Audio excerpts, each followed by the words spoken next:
everyone, and welcome back to my channel. If this is your first time here and you are a student midwife or other healthcare profession, or maybe you're planning to start your student journey, then this channel is completely dedicated to you, as it helps you to develop your academic writing skills.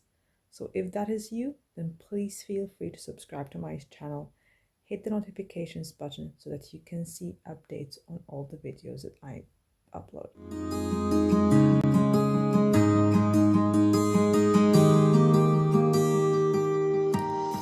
Today, I'm going to be talking about referencing. Referencing seems to be a subject which tends to confuse many individuals.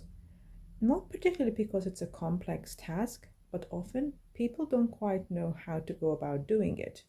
And once again, I was one of those people. So I'm going to go through some of the do's and don'ts of referencing to help you excel. Let's get started.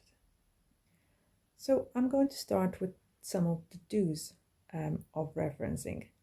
The first thing which I want you to keep in mind is that whenever you're doing your research to write your academic work, make sure that you keep a record of all the sources that you use. It is completely up to you how you do this. I know I always used to have a separate file or even at the bottom of the Word document which I'm using, and I used to simply put a bullet list of all the references that I use.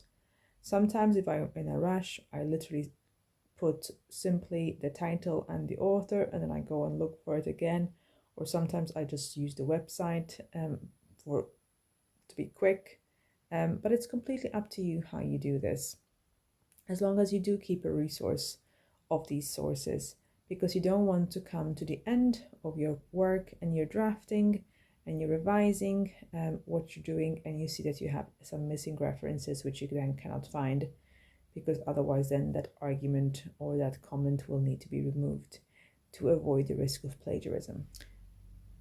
The most important thing that you need to think about when you're doing your referencing is to make sure that you understand which style of referencing you need to use. Every university will use a different style. Some use Harvard, some use APA. Whatever that style might be, your tutor will let you know which one it needs to be. And of course, every university will have a guide on how to reference in that particular style. There'll be training available, online workshops, whatever that might be. Make sure that you access them so that you can have a full understanding of what's required for your particular style. If you're still not sure, once again, speak to your tutor, ask for support or help of how you need to reference one particular journal or online report or book in that particular style. And if it is not your academic tutor, remember there is also your academic librarian or subject librarian, which will be more than happy to help you with this particular task. One other thing which you can use, which will also make your life particularly useful when you're referencing, is to use a referencing tool. There are many available out there, and once again, most universities will tend to have a particular tool which you can use for free by simply using the access, your username and password of the university. So there are different tools available, such as RefWorks or EndNotes. Many are very useful. Have a play around of what you feel most comfortable with, or simply what your university has available. Basically, how these work is that you will be able to use every reference. You'll be able to log it into this tool, and then this will help you with your citations, which are their in-text references, and then equally at the end you'll be able to automatically generate a referencing list. I think that's pretty useful. One other particularly important aspect of referencing, which you must always do, is that you make sure that you use credible academic resources, such as your library database, journals. Google Scholar as well will provide you with academic and credible sources, and any official government reports or any other wider departmental reports. By making sure that you're using credible and academic sources, will make sure that your arguments are robust and you have very good analysis and critique in place, making your entire work a lot more credible as a result.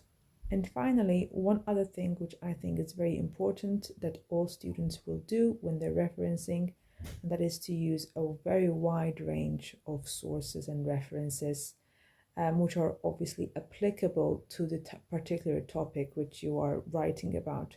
Once again, this enhances your knowledge, your critique, your analysis, your argument, and will help with your project overall. Once again, the key here is not just using a range of references just for the sake of using them, but making sure that they are all credible and also applicable to your subject topic. So now some of the key don'ts which you should not be doing when you are referencing. The first one, which I'm going to start off with, is one of the key mistakes which I always used to do as a student. And that was to first write my essay or write my work and then go and look for references to fit what I am trying to say. This is something which definitely should be avoided. It can create a lot of flaws in your work, makes it more time consuming, and many a times we end up twisting the findings of any particular journal to fit what we are trying to say, and therefore as a result our argument is often not sustainable because it is not quite accurate. So definitely before first writing and then finding the references, it's very important that first we do our reading, we find our references, and then we write. Your reference list is part of your assessment, so another don't is not to leave your reference list all the way to the end. But as we said earlier, we should be taking note of all our references as we go along.